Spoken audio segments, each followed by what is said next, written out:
Hi, everybody. I'm Ann Rieselbach, the League's Program Director, and I'd like to welcome you to tonight's lectures, the first of 2 evenings of talks by the winners of the Architectural League Prize. Tonight's intros were intended to be a tag team. One of our board members, who is also a juror, Jorge Otero Payos, may make it here, but the traffic from JFK is terrible, so I'll be going on. But if all of a sudden there's someone else at a certain point, it's not that I got the hook, or maybe it is. Anyway, so on behalf of the League, there are many thanks due to the people and sponsors who've made this program possible. We thank Tischler and Sohn, Elise Jaffe and Jeffrey Brown, and Hunter Douglas Architectural for their ongoing and super enthusiastic support. League programs are also made possible in part by public funds from the New York State Department of Cultural Affairs in partnership with the City Council, the New York State Council on the Arts with the support of Governor Andrew M. Cuomo, and the New York State Legislature with the National Endowment for the Arts. Support is also provided by the Next Generation Fund, which is an alumni fund, actually, the Architectural League's past emerging voices and League Prize winners. The League is enormously grateful to be presenting the lectures and exhibit again this year at Parsons. Thanks to the Sheila C. Johnson Design Center, Parsons School of Design New School for co-sponsoring and hosting the League Prize exhibition, and especially for the exhibition assistance from Christiane Paul, Daisy Wong, and Daniel Chow, and to program assistance from Robert Kirkbride, Bethany Camerati, and Han Din from the School of Constructed Environments. For those of you who don't know, there was a fire this spring on the 13th Street building, and it's entirely shut down. So the logistics and things that they had to kind of do to make this happen, the other gallery shut, we really appreciate the fact that we're still here and able to present the program this year. Thanks also go to Michael Beirut and Britt Cobb of Pentagram, who met with the committee to hear their ideas and conceptualize a graphic identity for the program. And Britt then designed the call for entries and all of the exhibit graphics and executed them for us too. So the video, the labels, the signage, everything.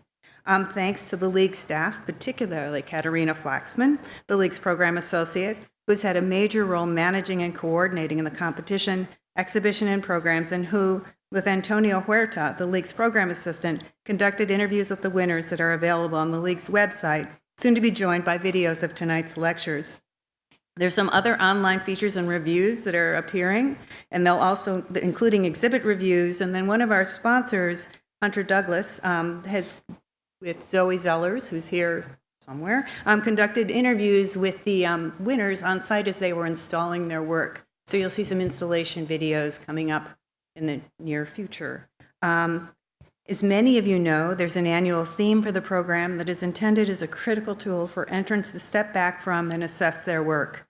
It's conceived by the League Prize Committee, a small group of recent competition winners who also choose a group of established practitioners and scholars to serve alongside them on the jury.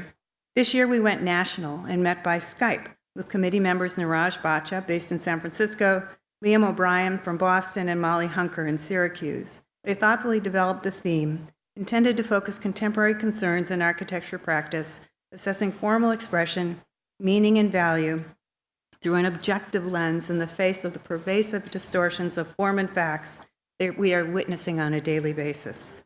Tomorrow night, committee member Molly Hunter will talk more about the ideas underlying the theme and accompanying statement. I'd like to introduce our first set of speakers.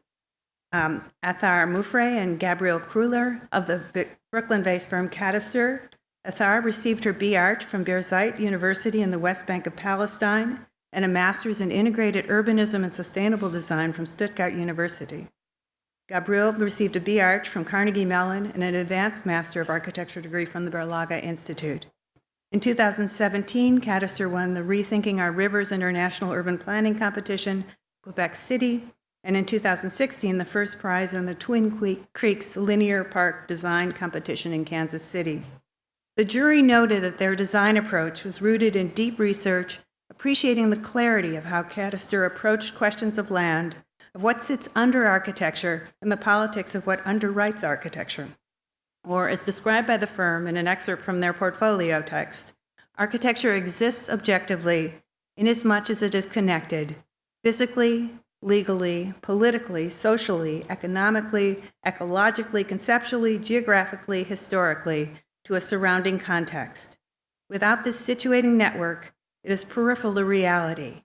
This objective of practicing architecture is to take on this mess, to trigger, tune, and transpose the web of relations that give meaning to space and physical condition.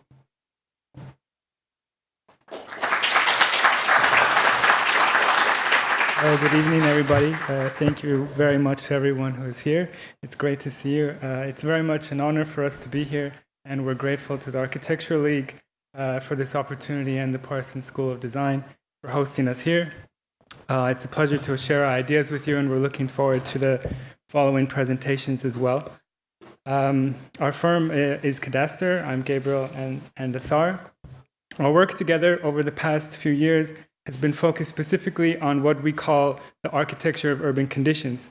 What we mean by the architecture of urban conditions is not necessarily a large scale, the scale of a city or the scale of a region, but more precisely, the architecture of urban conditions is a field of forces, of institutions and customs that pervasively and precisely are shaping the surface of the earth. For short, we call this territory.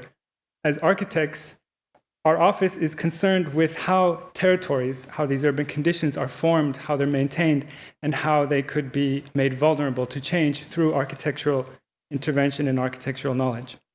As such, we have been focusing our projects and our efforts on these public territorial extents. These forces, institutions, and customs that make up the environment eventually and often necessarily take some material, spatial, or legal form. Often in territorial features which you may be familiar with: real property, rights of way, jurisdictional boundaries, forms of ownership, property values, zoning ordinances, economic protocols, remote environmental impacts, etc. And these elements are also not only the territorial features that we observe, but they're also the leverages of intervention. These are the features whose dynamics and characteristics can be altered through intervention. Working on urban conditions means taking on these issues directly and also their political implications and not accepting them as givens.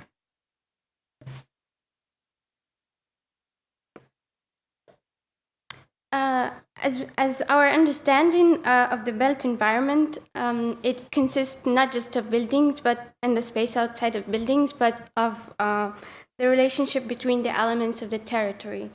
And we see buildings as one element of this territory, but in fact it is one focus of our architecture practice.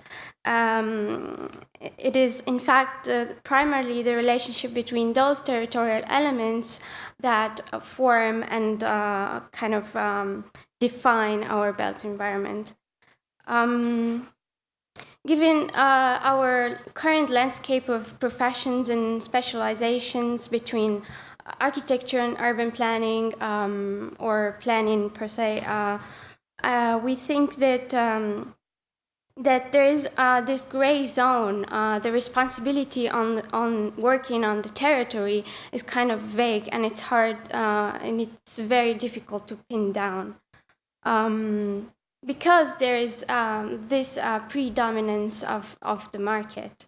And because of that, the result is that the foundation of the environment, particularly in places that are dominated by the market, like the US, we think is managed by figures and entities that are operating on the basis of land commodification or the commodification of space. For instance, the most close example is real estate developers. We think that they are actually the leaders of the transformation in our built environment. They are, it is their kind of market visions that are codified in the parameters of proformas become the constrained frame of action for architecture and urban design.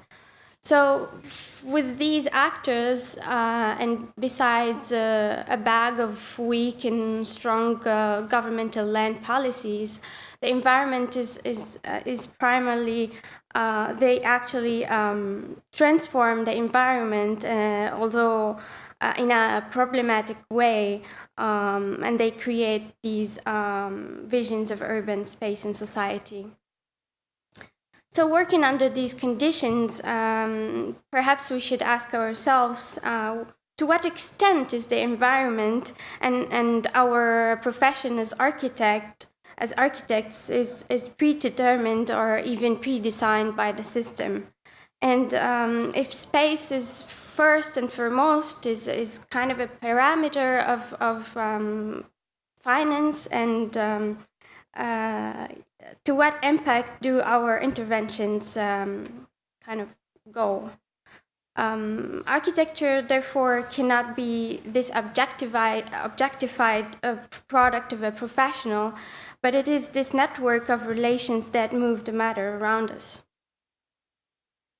In the exhibition in the gallery next door, we're showing 3 of the territorial features that we have been working on: land parcels, rights-of-way, and watersheds. Land parcels, with a map of which is shown here, are the product of land division and land ownership, and legally this is known as real property, a specific type of property. The institution of real property has an infinite horizon, and this you can see in the way that every land is accounted for. Every land has some owner. It's the common denominator in all territories across the entire world.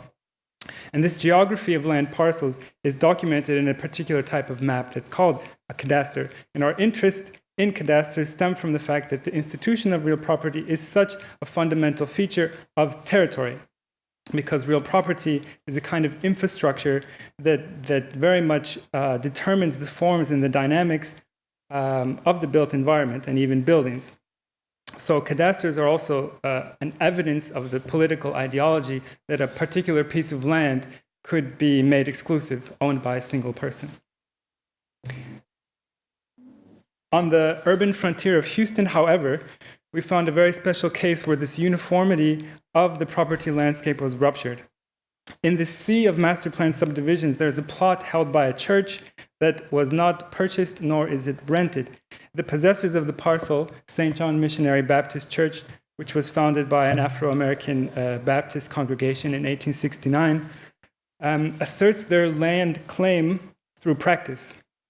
Because according to the land deed that they have, they can use the land as long as they are maintaining their church surfaces. And if those ever cease, the land is forfeited.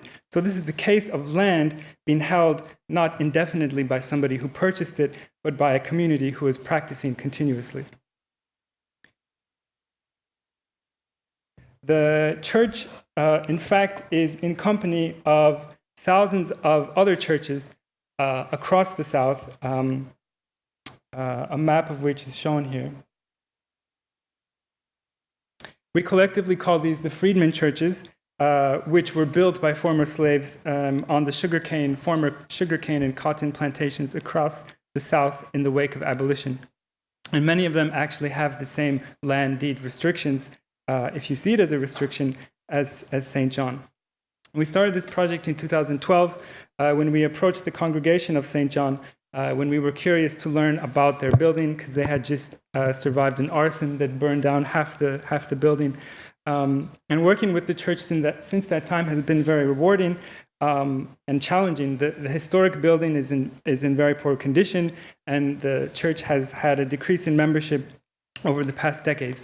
Most notably also is that the formerly rural context around the church is now completely developed by master plan subdivisions. So the question is, how do these formerly rural churches now survive and prosper in this new context? And what could we learn as architects from the idea that they have, the politics they have of landholding, that landholding is something that's practiced, not purchased?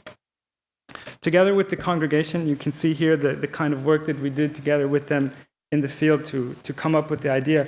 Our objective was to develop a project that would help the church assert their land claim. As such, the project, which is ongoing, works primarily on the design of the site more than the building, emphasizing and tuning the surface of the property as a way to promote engagement with the broader surroundings. One of the major features is a large field, the grounds of which are for the church's annual homecoming event. The building we suggested to shift slightly closer to the street so that its large front porch would open up to the sidewalk. And perhaps the most significant feature that we worked on and discussed with them was actually following the square perimeter of the parcel. We planned a trail, a sidewalk, a path, which is highlighting this property boundary, but not with a fence or a wall, which is normally done in this area to demarcate the property, but with an element of urban continuity, thereby offering the neighborhood access to this very special extra territory. The plan, however, has faced difficulties, and most recently, a few months ago, the church decided that they want to demolish the building, and they are now looking for funds to construct a new one. And many of the other churches in this area face a wide variety of threats, and we continue to work with them.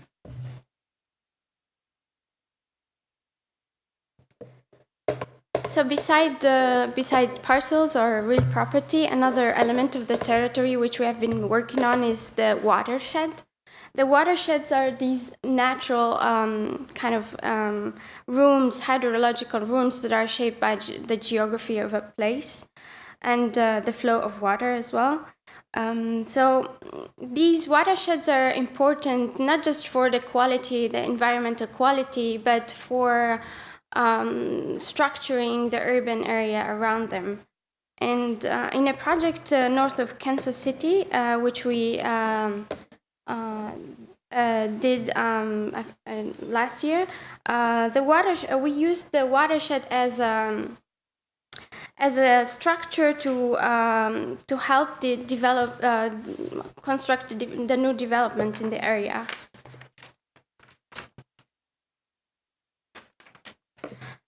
So this project was a unique opportunity because it was held by the municipality.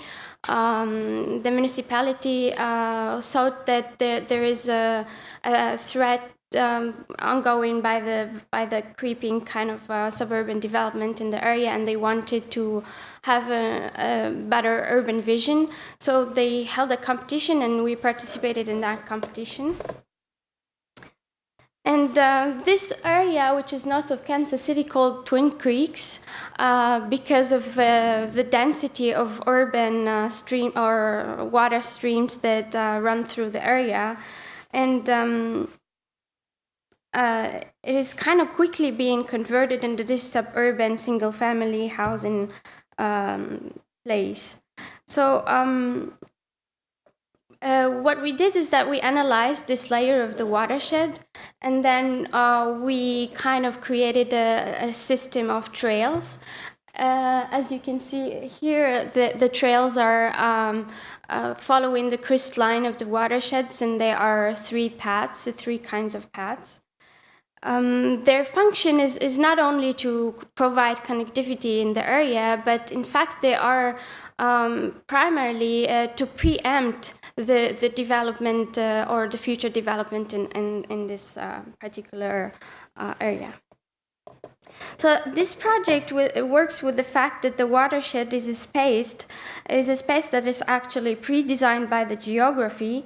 The proposed trail network is a straightforward gesture that can be implemented by the planning department, and it is also a recreation and mobility place, or it is a multifunction. It has a multifunction purpose, and most importantly, it is an organized and urban structure over time.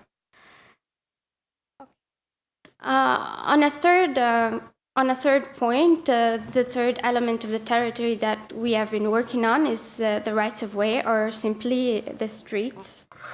So historically, the rights of way is the right for someone to pass through others' private property along a specific path. And transportation nowadays, or the transportation infrastructure, is probably one of the most dominant structures in our urban conditions. Perhaps in most cases, or in many cases, the street network is very redundant. And in a project for Quebec City, which was done through a competition that the municipality also conducted, we kind of focused on the not just a specific element of the competition. The competition was focused on rethinking the rivers of the city. So the focus was on developing the waterways, but in fact we did not just want to develop the waterways, we wanted to provide a comprehensive project for the whole territory. And Quebec City, as you may know, has a very historic center, and it is a UNESCO World Heritage Site. But just outside of the city walls, it is a completely different place. The sprawling metropolitan area has one of the highest value of road kilometers per capita in North America, and the street is primarily focused or centered around its highways. And our observation was that the proliferation of private residential properties and a redundant road network created the conditions in which actually the waterways became virtually disconnected from their surroundings. So in this case, we also looked at the urban history or the colonial history of the place, and we specifically looked at the property system from the French era, and particularly this system is called the long lot.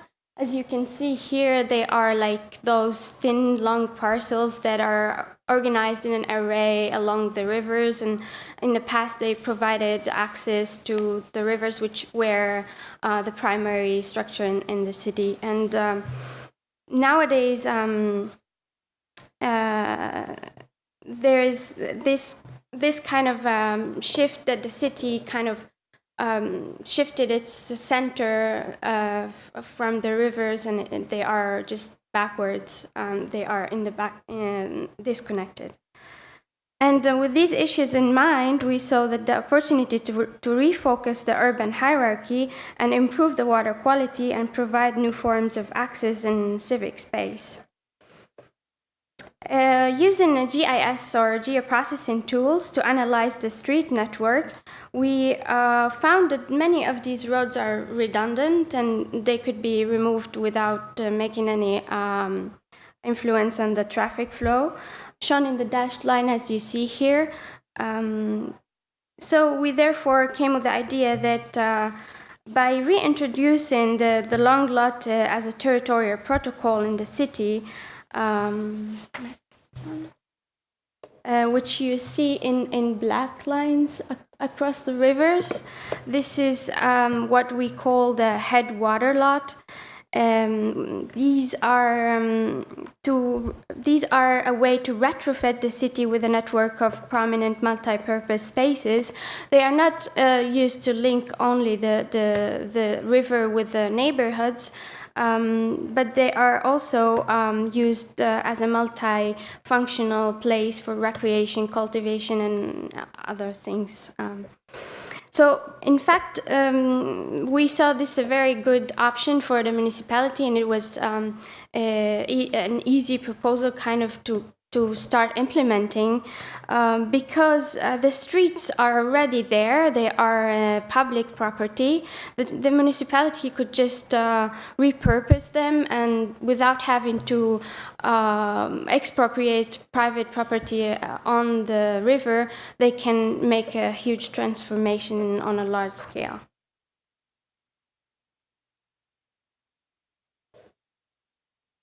For the exhibition, we sought to document these features, the properties, the rights of way, and the watershed, and we considered what kind of document we could use to emphasize those urban conditions that we were dealing with. And one of the references that we found were these USGS maps, United States Geological Survey maps, produced by the US government since the late 1800s. These are large-scale surveys of the US territory, and what's interesting about them is how they show these pervasive territorial features that are typically outside of the frame of architectural practice. So in the gallery, you will see a series of maps. Each of them was produced using a pen plotter.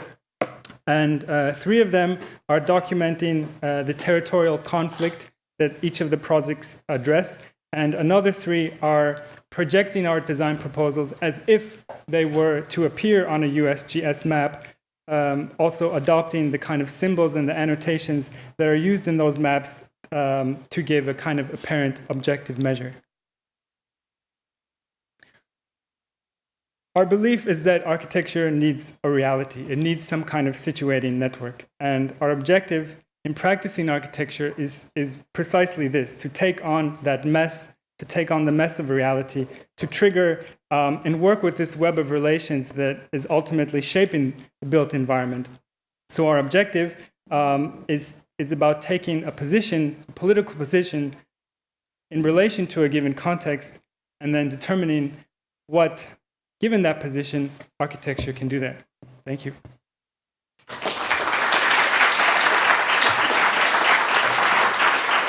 Next up is Coryn Kempster, a partner of the firm Julia Jamrozik and Coryn Kempster, and they're based in Buffalo, where he teaches at the University of Buffalo. Coryn received a BA from the University of Toronto and an MArch degree with a concentration in visual arts from MIT. In 2014, he was the recipient of MIT's Lawrence B. Anderson Alumni Award Research Grant. The jury lauded the work as super accomplished, subtle but consistent with a particular focus on the issues around building playgrounds and their role as interventions in or to create public space in urban settings, while also noting the quality and inventiveness of their residential work. Kempster addressed how this year's theme provided a useful opportunity to reframe and reposition the firm's work, describing how he and Julia find our objectives and subjectivity in the stories told, places visited, and personal spaces imagined, finding motivation in conversations with one another and with others, measuring the success of their projects by the memories they create.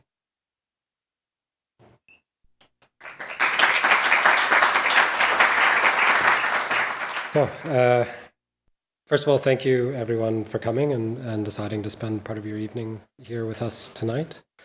A big thank you to the Architecture League, of course, and the League Prize jury, and also in particular Anne Rieselbach and Katarina Flaxman for putting this whole event together and making the whole prize possible. When I first found out that I'd won a League Prize for Young Architects, I was very excited and I told a friend. And she immediately said, "What's the prize? Someone calls you young?" And I thought, yeah, that's great. Maybe architecture is the only field where you could find yourself labeled young at 43. For those of you who don't know, I do want to mention that the prize is awarded through an anonymous portfolio review. So it's really the work that is being honored, not myself. And I would be remiss if I did not point out that everything I'm going to show tonight is done equally with my partner, Julia Jamrozik. We're partners 50-50, and for that, I want to give her the biggest thanks of all. So, to the slideshow. Julia and I have been collaborating for many years. We started by producing artworks, video art mostly, participating in exhibitions in the summer during grad school. After graduating, we moved to Switzerland to work together at Herzog and Demerol. And like many of our colleagues, we spent some of our free time entering competitions and starting to develop a practice of our own. In 2015, 3 years ago, we moved to Buffalo, New York. That's me 2 weeks after I arrived. And the local newspaper had sent out a photographer to go photograph the blizzard. And he couldn't believe that somebody was foolish enough to be pushing their son in a snowstorm. To which I would say he did not have a 6-month-old baby that would not sleep any other way. So we moved to Buffalo to teach at the University of Buffalo SUNY and to pursue our own practice full-time. And we've had a very busy 3 years. We've been very lucky. In the gallery next door, I think we're exhibiting 7 or 8 of the 10 projects we've realized in that short time. We've got 5 more in the works for this year, and that, not to mention a dozen or more that never got off the ground.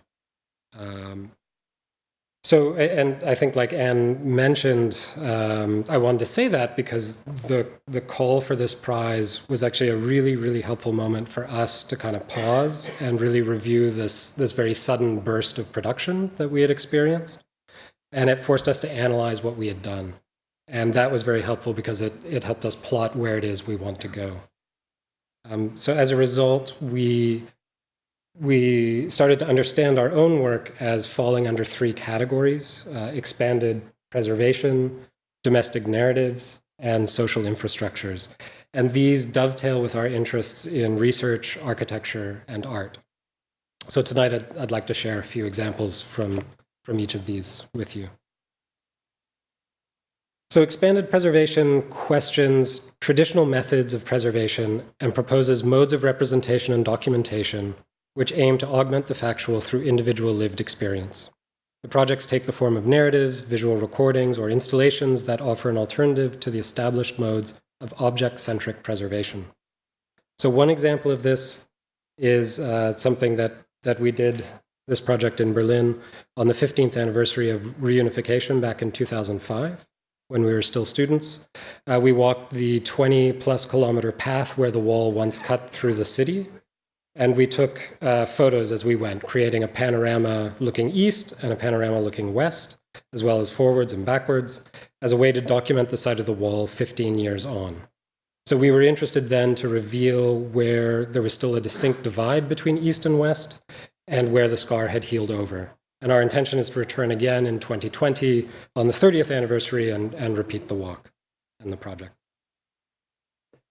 In the meantime, something else we've been working on is growing up modern. So the idea for this came when we were visiting the Villa Savoie, and they have there a lot of the correspondence between Madame Savoie and Le Corbusier on display. And there was this one letter in particular where she complains that the leaking roof has given her son pneumonia. And in this moment, it occurred to us that while the parents had chosen to live in these avant-garde settings, it might be interesting to talk to the kids, because potentially they might be more objective or more neutral inhabitants of modernist domestic spaces, right? Their parents break the Kool-Aid, the kids, they're sort of like guinea pigs. So we figured that in recollecting the way that they used the spaces of the house or the apartment inside and out, the features of the dwelling they remembered, and the social dynamics that developed for them personally in this setting, the children, who of course now would be senior citizens, could share with us not only the factual, but also the emotive, bringing a complexity and richness to the physical structures that would not be accessible through other forms of historical account, or even through visiting the buildings themselves. So in addition to trying to understand the impact, or importantly, the lack thereof, which the buildings had on them as children, and the influence, if any, which they continue to have on their adult selves, we were hoping to understand how this method of oral history, of learning about these iconic buildings, could enrich the way that they've been documented, studied, and perhaps even preserved. So while many institutions have accumulated interviews with significant architects, the perspective of the user remains largely unexplored by this method. Naomi Steed and Janina Gossai are 2 researchers who've argued for and applied the methodology of oral history to the writing of architectural history, and they posit that, quote, oral history interviews might have the capacity to puncture through architecture's professional mask and bring to the fore unauthorized, polyphonic, human, and social narratives by not only the architect, but everyone who has in some way been affected by an architectural structure or by architectural culture. And at the same time, sociologist Tanya Davidson writes, quote, the care and construction that produce houses as spaces of dwelling also produce houses as places that remember. So for us, this link between the memories of inhabitants and the physical structure of the house is a critical one. And taking the recollections from the realm of the personal narrative to the more public realm of preservation and scholarship. So Davidson uses Alison Landsberg's notion of prosthetic memories in describing the memories of others as ways of gaining access to a time and place that one has not personally experienced. So the stories of past inhabitants can provide such prosthetic memories not only for their individual experiences in the houses, but also for the broader zeitgeist, for the rest of us to enter into. So to make a very long story short, we did some research, we traced family lines through a ton of obituaries, and eventually we located 5 people who as children had been the very first inhabitants of radical buildings from the early 20th century. Then we spent a summer crisscrossing Europe in a camper van to interview these people on their experiences growing up in these architectural icons. And then afterward, we visited their childhood homes to photograph them based on the stories they had told us. Of course, meeting these people was tremendously interesting, and not surprisingly, they often had photo albums to share with us, and these alone were priceless. How else could you know that as children, the children of the Wiesenhof-Siedlung in Stuttgart, they loved Mies van der Rohe's apartment building, not because of the architecture, unsurprisingly, but because of the steep hill just behind it, where they could toboggan. Or that their favorite place for setting off firecrackers would be the stairwells, because the echo was extra fantastic. Or something like this book that Helge Sumpfe showed us. This book was personally made by Hans Scharoun for her and her siblings. And it speaks to the close relationship that the architect ended up having with the family, with the Schminkes, as a result of the commission for the house that he made for them in Lobau. So this photo, that actually depicts Scharoun with Helge bathing in the pond that he designed just in front of the house. And Helge went on to describe how Scharoun specified these colored glass portholes in all of the exterior doors of the house. Each door has a different pair of colors in it, and they were all set very intentionally at the children's eye level. And she remembers how she would run from one door to the next so she could look at the world through different colored lenses. And then maybe most remarkably, even now, today, 70 years after she was forced to leave the house, she still regularly dreams of it. We learned of the austere modernist landscape of Le Corbusier's Cité Fruges, which so horrified the local people of Pessac in the late 20s, was actually of great comfort to Mrs. Goron as a child because it felt familiar to her. It reminded her of Morocco, where her family had just moved from. Rolf Fassbender had so many fond memories of growing up in a row house by J.J.P. Aud in the Wiesenhof-Siedlung, but chief among them was his love for this little balcony, which was right off his bedroom, because in the summer he could drag the head of his mattress out there and sleep with his head under the stars.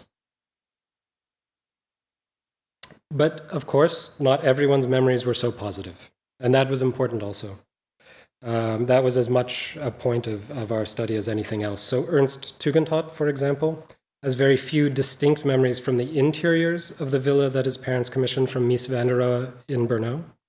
Instead, what he remembers most clearly are the exterior spaces, like the sandbox on the upper terrace where he would play while listening for the sound of the car horn to signal his father's arrival home. And of course, memory is a very complicated thing, and it's not always easy to understand or pick out what the people we talk to remembered from their childhood and what may have become layered onto their memories later on. So one might doubt that Ernst, at age 8, was already thinking about this at the time, but he confided that he always felt very ashamed of the house. And he thought it was pretentious of his parents to build such an ostentatious villa in what he described as a very provincial Czech town, and that if the Nazis hadn't run them out, he'd have left anyway. But if some of the kids couldn't wait to leave, others couldn't help but stay. Giselle Moreau's family moved to the Unité d'Habitation in Marseille when it opened in 1952, and she lives in the same apartment today. In fact, except for a short time while she was away at college, she has always chosen to live in one apartment or another inside the Unité. And she showed us this concrete rock on the roof terrace where she was sunbathing when she heard of Corbusier's death on the radio. And she remembers feeling so close to the building, and by extension, its architect, that she thought the news was about her in some way. So the second category of work that I want to talk about is what we're calling domestic narratives. And For us, this is based on a motivation to tell stories through everyday spaces by giving expression to the desires of others and shape to our own projections. Designing spaces from the perspective of a child or imagining scenarios for changing use, we embed idiosyncratic moments into domestic architecture. So for example, just after graduating, we did a small loft renovation for Uta Bauer, a curator with the world's most fantastic name and probably the world's largest collection of books. And they were still all in boxes even several years after she had moved. So instead of building walls, we designed a series of bookshelves to divide her space. And we tried to make the shelves as minimal as possible so that it could just be the books themselves that would make the architecture. And because Uta is in the habit of moving every 5 years or so, we designed the shelves to be friction fit together so they could be assembled and disassembled without tools and easily flat packed to be shipped on.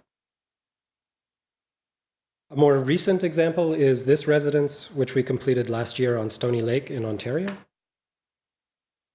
Footsteps echoing on a wooden ramp, announcing arrival, a bed as wide as the room to hold all her friends, and curling up on a swing bench in her favorite color beneath the house are just some of the aspects of Sky House that we designed specifically with our client's young daughter in mind. Indeed, even the name Sky House was her idea, and we love it. We received this commission just as we finished the interviews for Growing Up Modern, so you might imagine it influenced our approach to the design of the house. We were very much aware of the impact that architecture could have on children, and we were sure to take the daughter very seriously, being careful to include her voice as one of the clients along with her parents. The house itself is simple enough. The clients wanted the bedrooms as far away from the entertaining spaces as possible, so we gave each one its own volume and then rotated these apart from one another to separate them. And that allowed us to take advantage of the big views toward the lake. That's all oriented for views toward the lake, while maintaining the site's natural hydrology and also increasing the sort of site circulation. So the upper volume, which is the level that you arrive on, is a large open space for living, dining, cooking, and we wanted it drenched in daylight. And so we ran factory-style sawtooth skylights across the roof. And then, as I mentioned, the upper volume is oriented to take advantage of views of the lake. And then we just, the other sort of big gesture for the house was just to rotate all of those skylights so the glass could face directly north so that we could eliminate any heat gain, but also provide generous south-facing roof area for solar panels. And I don't really want to go too much into depth on the passive strategies that we employed to mitigate the environmental impact of the house and to reduce energy demands, but essentially, in terms of the active systems, it boiled down to just making everything electric so that we could simply provide enough solar panels to cover the demand and make the house net zero. And then here you can see how the skylights relate to the space of the upper volume and how the upper volume then relates to the lower volume. And we were trying to maximize the difference between these two volumes. So the lower volume features smaller cellular spaces, the bedrooms, and wood walls that were left just clear-coated to offer warmth and coziness. And then the upper volume, by contrast, is all open with tall ceilings and the same plywood walls, but here they're whitewashed to help amplify the daylight. And again, lots of blue for the daughter. And so you can see the kind of sculptural qualities that this functional rotating of the skylights then gave us on the interior with the sort of ceiling scape.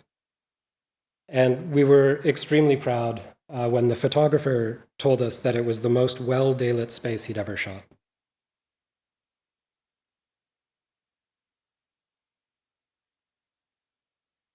The last category of work that I want to talk about is what we call social infrastructures.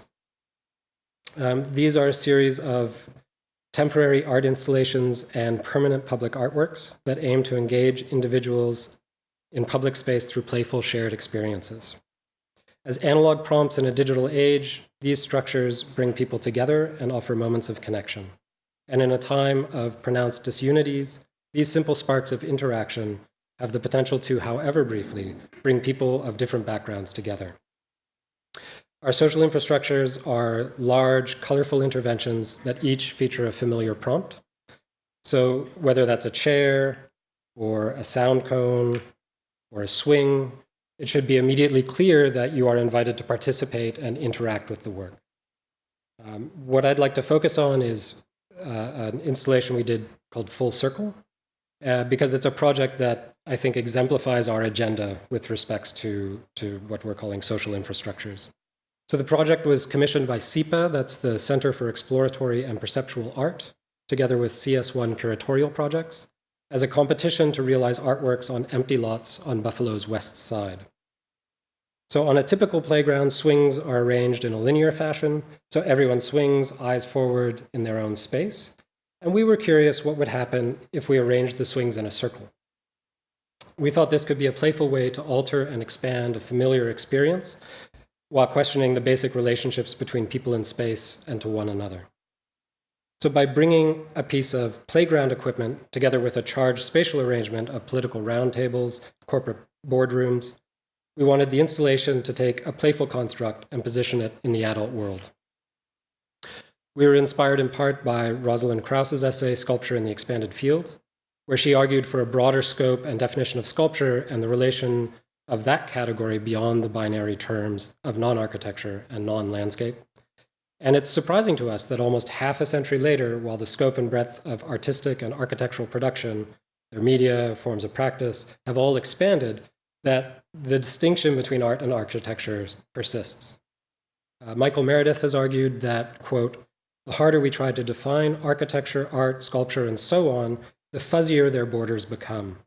And it is now institutional infrastructures, universities, museums, building departments, auction houses, that produce the context for, quote, art or, quote, architecture. And it's no longer the object itself, but the relationship of the object to a cultural narrative. So we're interested in straddling this divide, and depending on the context in which it's presented, Full Circle has successfully fit both in the realm of art, having been commissioned as a public artwork. It was insured as a sculpture, and then also fitting the realm of architecture, having been published in many architectural publications and presented at architectural conferences. So what was interesting to us is, on a formal level, was that with Full Circle, we were demarcating and defining, but not enclosing or sheltering. It's physically as pared down as an architectural manifestation can be, we think. It's a linear marker in space, though perhaps not as fine or delicate as the stretched thread installations of Fred Sandback. It nevertheless uses a minimum of means to claim a specific physical sphere of influence. So the primary or primal shape of a circle gets used to define both an inner space and an outer one. And significantly, we think one is invited to transgress this open boundary through the occupation of the perimeter, the movement through, around, and in between the tubular framework. And the installation, of course, invokes the scale of the human body in a direct and conspicuous way. The relationship of the body to the seat of the swing is calibrated and specific, even while the sculptural armature remains pared down and abstracted. So unlike, for example, Robert Morris's early minimalist work, such as his 1964 exhibition at the Green Gallery in New York, which alluded indirectly to anthropomorphic scaling, Full Circle embraces not only its physicality, but also occupation by the human body. And so in that respect, a stronger reference is probably the more recent sculptural works of Franz West, as they are intended for active and not just visual interaction. And we like to think that Full Circle also shares a very self-conscious humor with West's work. We were aiming to create a very socially conscious dialogue. And so the project is placed where diverse Buffalo communities intersect. It's adjacent to International School number 45, whose students' body represents 70 countries and 44 languages. The installation was supported by a vigorous grassroots campaign to engage the teachers, parents, administrators, city council members, community activists, and neighbors to take active ownership of it. And since its installation a year and a half ago, Full Circle has become a highly identifiable spot within the neighborhood, a small-scale meeting place for children and adults alike. It's harder to photograph, but the swing set also sees a lot of use at night when the children go to bed, which is something we were very conscious of and trying to promote. And the neighbors who live kitty corner have told me about Goth Girl, who stops by twice a day, regardless of snow or rain, to swing angrily with her headphones for 20 minutes on her way to and from work. And in a low-income community with few maintained green spaces and little public infrastructure, we think it's a small but significant gesture. In particular, it's a part of Buffalo where many refugees have been resettled.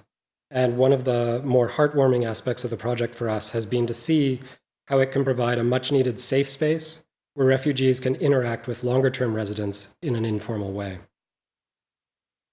Olmsted left Buffalo with a tremendous legacy, as probably many of you are aware, a legacy of large parks that operate at the scale of the city, and they do a very good job at that. But what Buffalo lacks is a finer grain of public space, working at the scale of individual neighborhoods. At the same time, Buffalo has no shortage of empty lots. So we like to think that Full Circle, or projects like it, has the potential to become a node in a wider network of potential public spaces throughout the city. And we can imagine a series of social infrastructures throughout Buffalo that could contribute in different ways to building community through small-scale engagement. We think this is important because public space has always offered opportunities to encounter strangers. But while we may occupy a common space, our experiences often remain solitary, a situation most recently compounded by the prevalent distraction of portable devices. This is why we try always to use very simple prompts that encourage decidedly physical participation. Because between the current political climate, the echo chambers of our worldviews created by social media, we think the need for shared physical experiences is paramount. Through simple, small dialogues and moments of spontaneous interaction, we can start to relate to one another and hopefully speak with other members of the community who may come from different circumstances and may hold opposing views to our own. I'd like to end tonight with a Facebook post that somebody forwarded to me recently, which I think best summarizes our aspirations for these social infrastructures. So somebody wrote, "My daughter loves that set of swings. Every nationality, kids swinging facing each other, talking, hanging out peacefully. It's so much more than a swing set to us." Thank you very much. I realized partway through that we keep referring to the jury, and we didn't mention the other 4 jurors. So they were Tatiana Bilbao, Claire Weiss, Jorge Otero Payos, and Georgine Theodore, in addition to the League Prize Committee, and they all have an equal vote. Our final speaker for this evening is Briny Roberts. She's principal of the New York City practice, Briny Roberts Studio, received a BA from Yale, an MArch from Princeton, and teaches at Columbia University's Graduate School of Architecture, Planning, and Preservation. Bryony was a Rome Prize Fellow at the American Academy of Rome in 2015-16. Roberts' portfolio documented her firm's design and research projects that fuse architecture and performance. The jury noted the clear sensibility running through all the projects, whether through choreography, with the dancer's movements expressing a dynamic physical exploration of form and pattern, or through her project expanding and abstracting stone patterns at the American Academy in Rome, both demonstrating the way that the process of the designer was made visible through the medium of space and surface. Roberts herself described her work as responding to this year's theme by opining that the field of architecture has departed from any established objective truth or value system and is instead increasingly engaging a multitude of cultural, political, and individual histories, with her practice in turn focusing on intersubjectivity as a means of probing the gaps and overlaps between cultural perspectives. Thank you all so much for being here, and it's really such an honor to have this award. Thank you to the Architectural League and Anne and the jury. It's such a significant moment. Thanks also to Katerina Antonio for your help this week, and to Sadie Dempsey, who's been such an important part of this project. And also to the other winners. It's been great to see the connections between the work in response to this idea of objectivity. So as you all have heard, we were asked to respond to this theme of objective or objectivity, which I took to mean the sources of knowledge and understanding in our work. And this is something that I really wrestle with a lot because my work approaches the intersection of architecture and social conditions. It's really looking at that edge between the tangible and the intangible. And at that place, there is no objectivity. I think it's very dangerous to claim any kind of overarching objective position, and that's increasingly clear as we see the dangers of implicit bias in existing forms of authority. But I think there's also a danger of retreating into the self and into subjectivity. So I'm interested in overlapping partial perspectives that together form an understanding. So I think Donna Haraway describes this very beautifully in her essay about situated knowledges. And she talks about partial, locatable, critical knowledges sustaining the possibility of webs and connections. And what I think is exciting about this is it's a way of responding to multiple different perspectives while still seeking a common ground, some kind of knowledge of the outside world. And what this means for practice is that my practice very much engages multiple partial perspectives, whether it's the people that are using a site, living around a site, other creative agents, but also past authors. So my practice spans a big range of scales and of media, but something that connects everything is a kind of expanded sense of site specificity. So I always start with an existing site and then expand outwards, adding layers of knowledge and of understanding. So for me, site is not only architecture or infrastructure, but it's also social conditions and the histories of a place. And in order to understand all of those different layers, I draw from different fields, from social practice, from cultural heritage, from art, and from performance, all of which offer ways of understanding, again, that interaction between architecture and the social. So my practice is really a feedback loop between research, design, and collaboration with people involved in a site. And it's all about developing a form of creativity that emerges from specific conditions and challenges them by iterating and transforming them. So for me, processes of repetition and iteration are generative. And you'll see that also in my obsession with patterns and even in performance itself, that repetition through transformation is key to my work. So in order to develop a conceptual framework for my practice, I also do a lot of research and writing projects that are responding to the discourse of architecture, but also of urban planning and historic preservation. And for me, this allows me to think about different ways of approaching existing conditions, both, again, physical and social. So, for example, this editorial project, I gathered together both scholars and designers to reflect on the theoretical implications and design possibilities of working with the existing, with a tabula plana instead of a tabula rasa.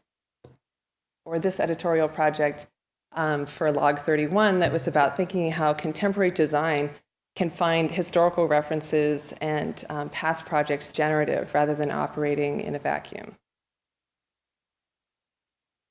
So I'll talk about the design projects, though, primarily, and like my fellow peers, I'm organizing things into threes. We start with performances, just in case y'all need a sort of wake-up call at this point. They're more exciting. So the performances also offer a kind of analog for the rest of my projects in thinking about how existing forms of organization can be transformed. The first project I'll mention was done for the Chicago Architecture Biennial in 2015. And I was invited to participate, and I wanted to respond to Mies van der Rohe's Federal Plaza, but to do it in a way that would also talk about the complicated cultural histories of Chicago.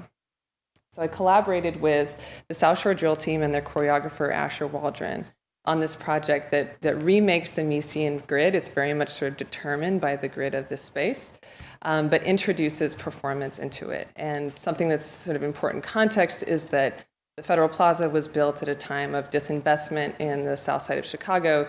This is a group from the south side, many of whom had never actually been to this part of the city before, which is due in part to the incredible segregation within that city.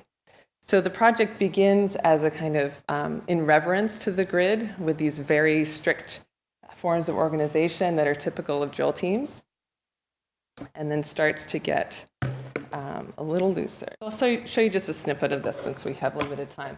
But to give you a sense of how in the beginning, the structure is very much organized by the grid.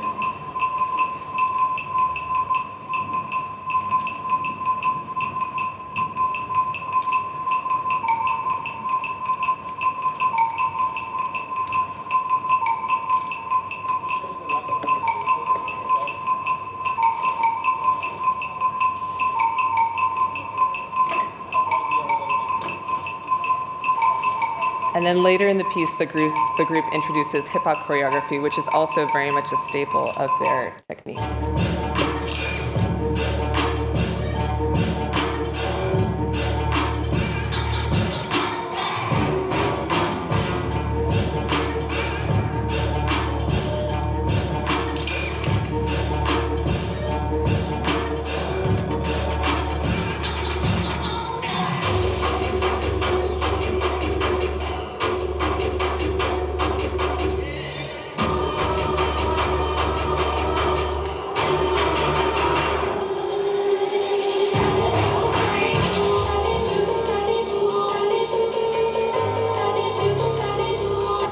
I'm just going to stop it there, but you'll see that there's many layers of symbolism within this project, from the hoods to the guns, that reference a lot of cultural conflicts happening both then and now. And it's a way of addressing the complexity of politics in Chicago, but doing it in a way that's also celebratory of a kind of cultural tradition that might be overlooked. So building on this project, I was invited by Ava Frank of Storefront to collaborate with Mabel Wilson, who's an incredible scholar and designer who also teaches at Columbia, to do a project looking at this history of African American marching performances in the United States and ask what it means today. So this was an amazing experience for both of us. We worked together for about a year and a half on this. And as we were doing this research, we realized that so much of these marching performances came from military traditions. That's where a lot of the training came from, the formations, the uniforms, the techniques. And we were interested in how a military form could be taken in by specific communities and completely transformed to different purposes. So these performances were used for entertainment, but also for protests, and often were tied to civil rights in the 20th century. So this is what I mean by being kind of an analogy of what I'm interested in, this idea of taking in existing forms and then iterating them and manipulating them so that they serve an entirely different purpose. So in doing this project, we collaborated with a group from Harlem, the Marching Cobras of New York, and we developed both a performance and an exhibition at Storefront. The performance was part of Performance 17. And the visual theme of the whole project was about camouflage, because we realized how much these performances served as a kind of camouflage that enabled African Americans to be in public space en masse in a way that otherwise would have been difficult. So we designed these costumes that would start to camouflage the performers in the park, but also represent these specific historical groups from the early 20th century. On the left, the military uniforms referencing the Harlem Hellfighters, an infantry regiment that marched in the city, and on the right, the white representing the Silent Parade of 1917. So you can see here how the capes, the custom capes were working in the performance. And here how the audience was actually very close to the performers, which was important to me almost as a contrast to the Chicago project. So it was a much more intimate experience and less distant. So I'll show you just a clip of a video that Ferranda Mendoza made of this project with interviews and some footage. In public these days, walk on a sidewalk, is often seen as a threat. What are the politics of African American marching groups claiming public space in the United States, particularly in a moment of increasing militarization and surveillance? I think this is a really important moment to kind of think about what is that history of the march? What is it around these drill teams, and why are these young African Americans dressed in these military costumes and throwing guns in the air? Marching was a way of actually creating public articulations of identity and of solidarity in the face of discrimination and inequality and lack of opportunities.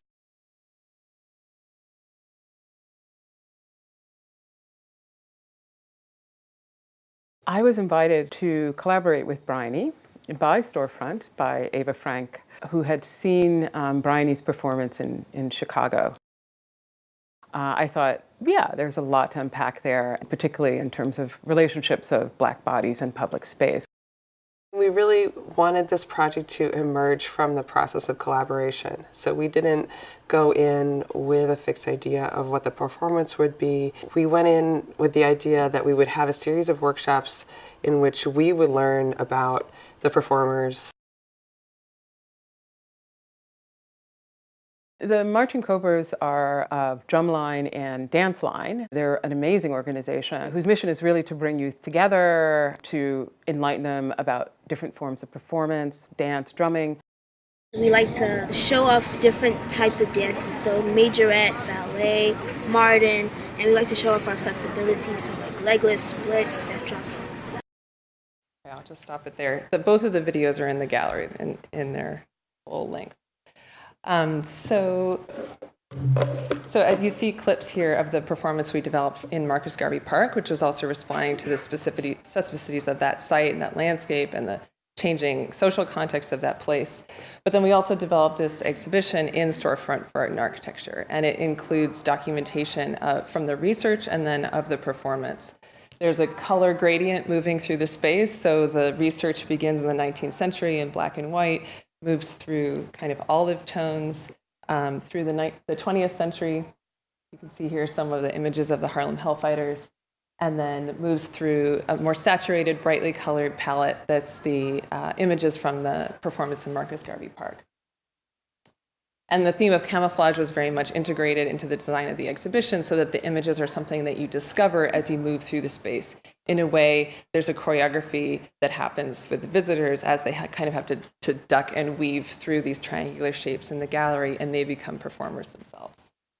It was also the site of programming, including performances by the Marching Cobras and then discussions with the performers and the choreographers talking about the significance of the project. So moving to more familiarly architectural structures, I'm going to move up in scale to address a way of thinking about iterating and transforming existing logics, in this case structural logics of existing buildings. And it's similar in that I'm interested in sort of identifying a system in a place and then multiplying it and iterating it until it becomes something else. The first project is at the Notre VDL house in Los Angeles, which is a space known for its exterior patios that become the interface between the inside and the outside. And I wanted to work on that edge, that moment when the building meets the exterior. And I used as my base the grid of the vertical railings along the stairwells that line that, or the stairs that line that, those exterior patios. So I extended those grids into space using these aluminum frames that were referencing the aluminum details that Notre was so fond of, and hung from them these grids of hanging blue cords that were weighted down with very light fishing weights. So the effect of that was that the structure actually was constantly moving in response to the changing environmental conditions. This is facing the Silver Lake Reservoir in Los Angeles, so the wind conditions in every volume were very different. And it was also responding to the movement of people and activity in that site. The volumes themselves were even tapered around locations of movement. So it was starting with a very stable structure, but then through a material change, it was creating a version of that building that was much more responsive and dynamic to environment and also to occupation. This project also began with an existing structural system, but one that was a very different material. So it was commissioned by the Orange County Museum of Art, and it's a brutalist building from the 1970s. This was commissioned for an exhibition that was supposed to be the last show in this building, and I wanted to document this facade, which I really loved, partly because it had all these different colored aggregate stones within it. And so I saw this as a record, but one that also reflects on the act of recording and of documentation. I do a lot of writing and thinking about preservation, about documentation, and I think it's so key to kind of reflect on how the act of documentation transforms something. So this project was a fiberglass cast of the facade at a very large scale that actually, it captured every detail of the facade. And so in that way, it was served as a document and a copy, but the materiality was radically different. It was mounted in the front facade and backlit by southern exposure, so it turned a brutalist facade into something transparent, ethereal, and light, and also very tactile for viewers so they could go up and touch the surface. So it was a way of celebrating the architecture, but sort of changing your physical interaction with it. And the same logic, I think, can be scaled up both at the architectural scale and at the urban scale to think about how we can make use of building types that are overlooked and underused. This particular project was looking at concrete frame towers in Los Angeles, of which there are an abundance, and they're difficult to reprogram as office space because they're no longer flexible and adaptable to the ceiling height needs of contemporary tenants. So I looked at how that structural system could be altered through subtraction so that you could start to create double height spaces and more flexible collective or co-working spaces that could respond to new programmatic needs and give a new life to these buildings.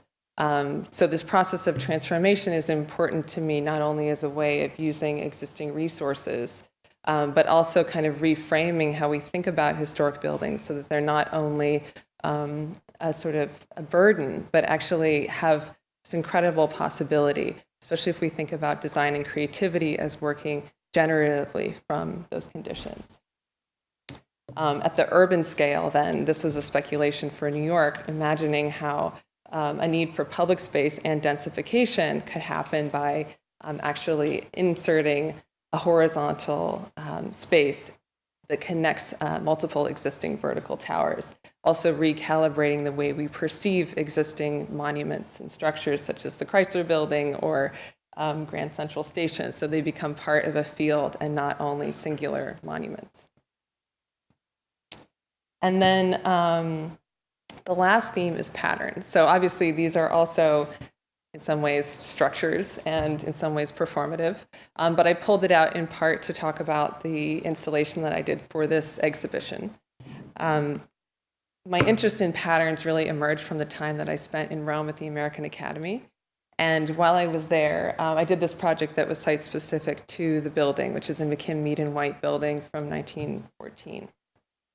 And I discovered for the first time the incredible richness of this tradition of patterned stone floors in Rome, both from the medieval period, well, and also the Renaissance and Baroque and 19th century. But I was particularly fascinated with the medieval period because the geometries are very simple, and yet there's incredible visual complexity that happens in the interaction between the material and the geometry. And the relationship also between the form and social movement was very provocative, I thought. That these patterned floors, like you see on the left, the cosmati floors, were used to guide the movement of people during religious ceremonies within churches. So they actually delineate where the clergy should stand, where different members of the congregation should sit. And so there was this sort of indirect but potent connection between design and movement.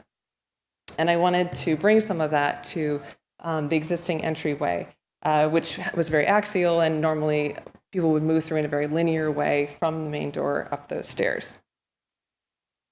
So I analyzed the geometry of that space and imagined all of these different permutations that same geometry could take, also emphasizing this moment of geometric compression that happens for some inexplicable reason in the middle of that floor already. And chose this design, which I felt started to direct attention and movement away from that central line and into these corners of the space where there are actually these incredible pieces of spolia from classical statuary. So the hope was to start to inject new patterns of occupation into this room, which I think did actually happen. So building on that, then I sort of dove more into this material question of how the materiality could start to push on the geometry and to create these moments of illegibility or ambiguity in depth and in illusion. So I created these digital collages using marbles that I found, but also hybrid marbles that I would create digitally and using them in medieval geometries and then creating my own inspired by the same kind of geometric logics that I observed. This was something I developed for another installation at the Academy, and this time I actually used fake marble contact paper, which is something you can find at any hardware store in Rome. It's kind of incredible. There's usually about 20 different varieties, and I think it speaks to the value of that material or the illusion of that material still in that city. So I wanted to play with that idea of the perception of value in a material and whether simply a thin surface of plastic could have a similar effect on its audience.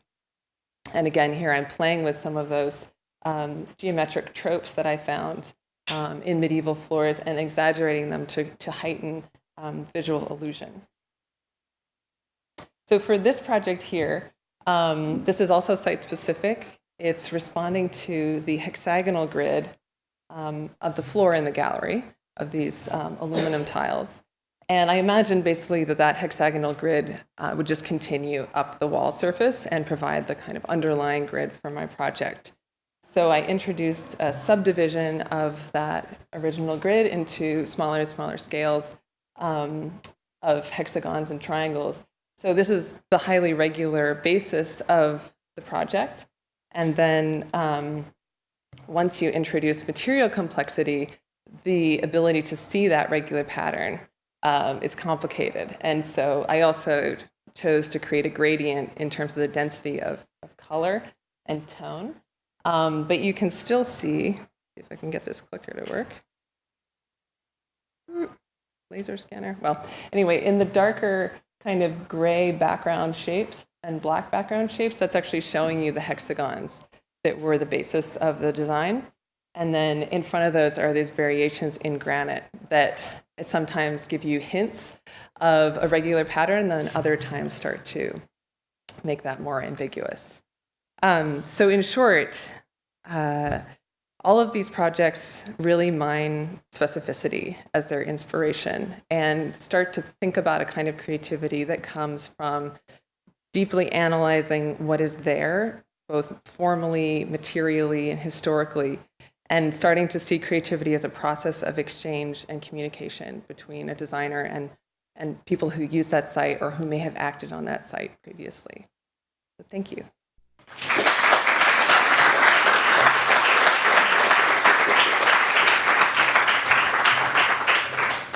Thanks to all the speakers, and instead of making you sit in your chairs longer and raise your hands, I think that it makes sense, despite the fact we can't have a reception this year because of the blocked off space, please join us in the galleries and talk with everybody around their installations. The winners from, all the winners are here tonight, so even if you can't make it tomorrow night, you may want to talk with them. Could the other three firms raise their hands so you know who they are? And they'll be in the galleries and near their pieces too. So please come join us.